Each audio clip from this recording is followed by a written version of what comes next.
always easy to tell the difference between a Chinese police officer and a cyber criminal. And this is leading Chinese students abroad to kidnap themselves. Welcome to China Uncensored. I'm Chris Chappell. It's rough being a Chinese student abroad. Besides the stress of classes and being in a foreign country, you have to worry about other Chinese students threatening you if you criticize the Chinese government. You also have to dodge staff at overseas Chinese police stations trying to recruit you to their operations of transnational repression. And you risk being subjected to chilling interrogations and even deportations if you arrive at a US airport.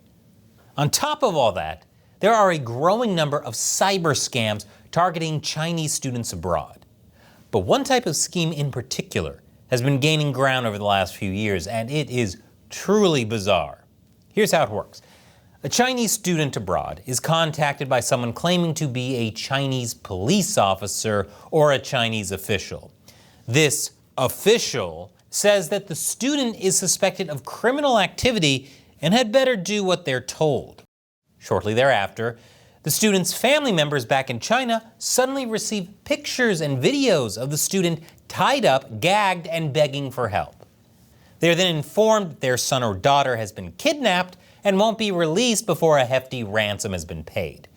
Except the students haven't been kidnapped by hardcore international criminals, they've kidnapped themselves, because that's what the official told them to do.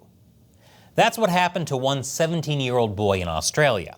Scammers contacted him and informed him that a package in his name containing contraband goods had been confiscated back in China and was currently being investigated by Chinese police. He needed to give them money to prove his innocence, they said. His family then began receiving photos from the scammers of the boy tied up and seemingly injured. His parents were told to pay for his release, but they chose to get local police involved instead, who ultimately located the student safe and unharmed. I'm almost impressed this works, given that this plan is more convoluted than the opening heist in a Christopher Nolan movie. It's one step away from traveling into people's dreams. In a similar case, the father of a Chinese student studying in Sydney received a video of his daughter gagged and bound in an unknown location. After contacting the police, the student was soon found at a hotel unharmed.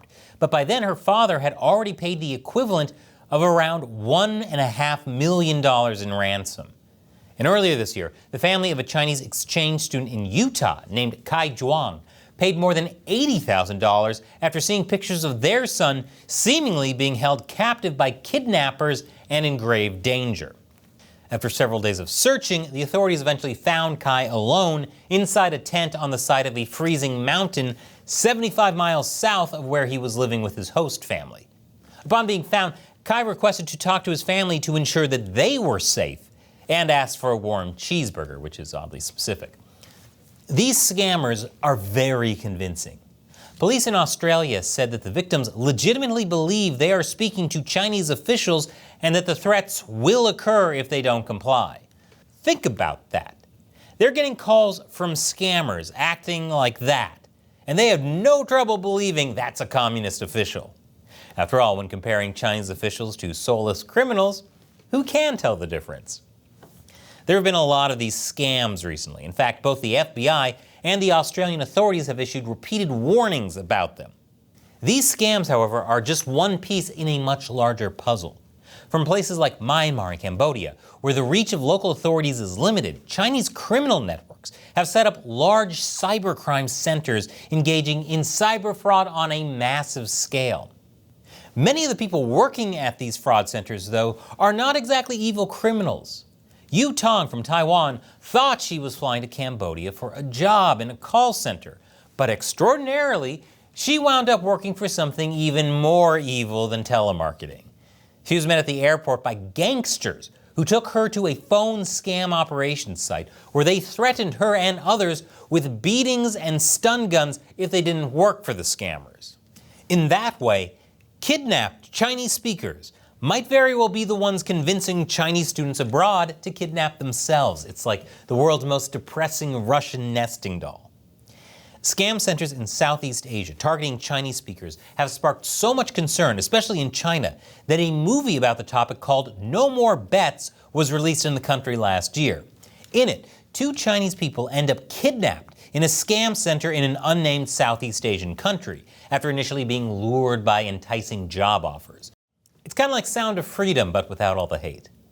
These are some smooth criminals, but the victims are often the ones taking the blame.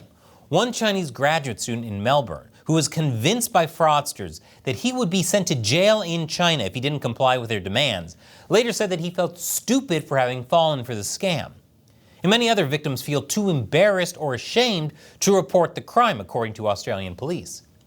But they shouldn't. They really shouldn't. Even the Australian police had a hard time telling the difference between criminals and CCP officials because, duh.